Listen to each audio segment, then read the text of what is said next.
حدیث نمبر 84، مبغوض انسان۔ ان عائشہ رضی اللہ عنہا عن النبی صلی اللہ علیہ وسلم قال ان ابغض الرجال الی اللہ الالد الخصم، کتاب المظالم۔ حضرت عائشہ رضی اللہ تعالی عنہا نبی کریم صلی اللہ علیہ وسلم سے روایت کرتی ہیں، آپ صلی اللہ علیہ وسلم نے فرمایا، یقیناً لوگوں میں سب سے زیادہ مبغوض اللہ کے نزدیک سخت جھگڑالو ہے۔ یعنی اللہ سبحانہ تعالیٰ ایسے بندے سے بغض رکھتا ہے، نفرت کرتا ہے کہ جو بات بات پہ جھگڑا کھڑا کر دے، بات بات پہ ناراضگی کرے، اور یہ چیز بھی تعلقات کو خراب کرنے میں اور قطع رحمی کا سبب بن جاتی ہے۔ یہاں پر الد کا لفظ آیا ہے۔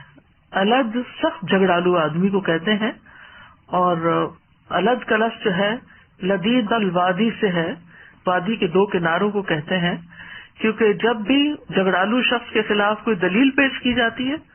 کہ تم یہ غلط کام کر رہے ہو، تو وہ دوسری طرف سے شروع کر لیتا ہے، وہ بات بدل کے کچھ اور کر لیتا ہے، یعنی اپنی غلطی مانتا ہی نہیں، جھگڑا ختم کرنے کا نام ہی نہیں لیتا۔ اور خصم وہ شخص ہوتا ہے جو جھگڑا کرنے میں ماہر ہوتا ہے، اور سب سے قابل مذمت جھگڑا وہ ہوتا ہے جو کسی کا حق ختم کرنے اور کسی باطل کو ثابت کرنے کے لیے ناحق اور باطل طریقے پہ کیا جاتا ہے۔ یعنی انسان کسی کا حق مارنے کے لیے جھگڑا کرے، یا پھر یہ کہ جو اس کا حق نہیں بنتا اس کے لیے جھوٹ بولے اور غلط طریقے اختیار کرے۔ مہلب کہتے ہیں کہ جب جھگڑا انسانوں کے حق تلفی کرنے اور ان کو صحیح سمت سے ٹیڑھا کرنے اور حقداروں سے ٹال مٹول کرنے اور مستحق لوگوں پر ظلم کرنے پر آمادہ کرتا ہے، تو ایسا کرنے والا اللہ کے غضب اور دردناک عذاب کا مستحق ٹھہرتا ہے۔ اور جھگڑے کی وجہ سے اللہ سبحانہ تعالیٰ بندے سے ناراض ہو جاتے ہیں۔ یعنی جو شخص جھگڑوں میں ماہر ہوتا ہے، یا اس کو اپنی بڑی کوالٹی سمجھتا ہے، یا ہر بات کا بتنگڑ بنا لیتا ہے، رسول اللہ صلی اللہ علیہ وسلم نے فرمایا، جس شخص نے اللہ کی حدود میں سے کسی حد کو روکنے کی سفارش کی تو تحقیق اس نے اللہ کی مخالفت کی،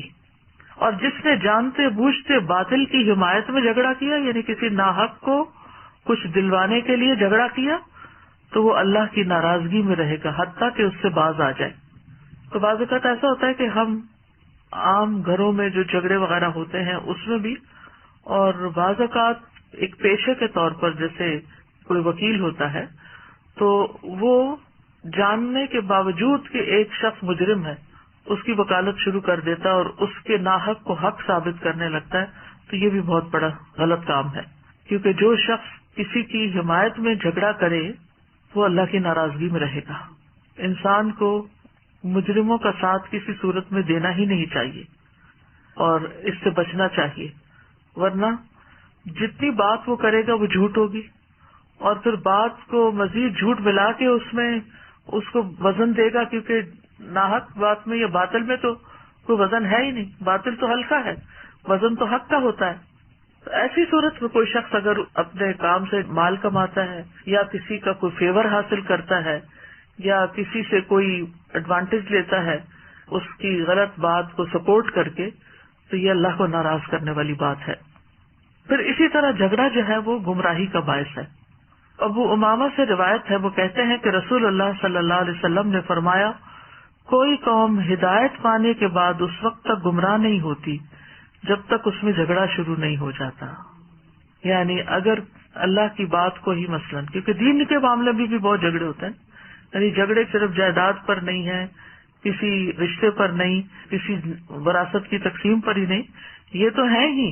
لیکن بعض اوقات لوگ دین پڑھ کے دین کے معاملات میں بھی جھگڑے شروع کر دیتے ہیں۔ جی ہاں، وہ زیادہ بڑے جھگڑے ہوتے ہیں۔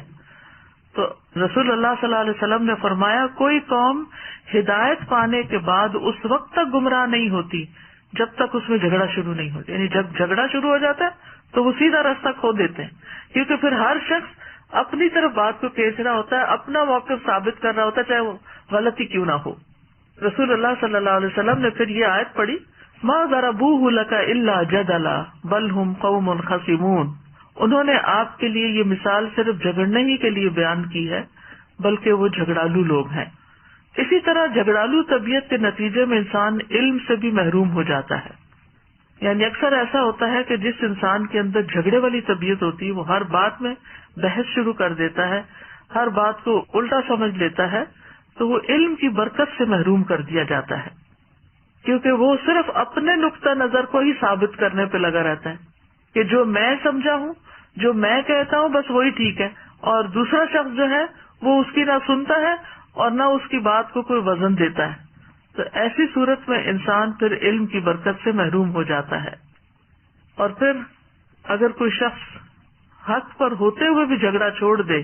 تو اس کے لیے بہت بڑا اجر ہے. رسول اللہ صلی اللہ علیہ وسلم نے فرمایا، میں اس شخص کے لیے جنت کے ایک جانب محل کا ذمہ دار ہوں جو حق پر رہتے ہوئے جھگڑا چھوڑ دے. یعنی جنت کے کنارے پر ایک محل کا ذمہ دار ہوں جو شخص حق پر بھی ہو، صحیح بھی ہو، لیکن جھگڑے سے بچنے کے لیے خاموش ہو جائے. اور جنت کے درمیان میں ایک محل کا ضامن ہوں جو مذاق میں بھی جھوٹ چھوڑ دے. اور جنت کی اعلیٰ منازل میں ایک محل کا ذمہ دار ہوں اس شخص کے لیے جو اپنے اخلاق کو عمدہ بنا لے. تو مختلف جو اعمال ہیں ان کی جزا بھی اسی طرح مختلف ہے، اور سب سے اعلیٰ درجہ اس کا ہے جس کا اخلاق سب سے اچھا ہے. تو ظاہر ہے کہ جس شخص کے اندر جھگڑے کی عادت ہو اس کا اخلاق تو اچھا کبھی نہیں ہو سکتا.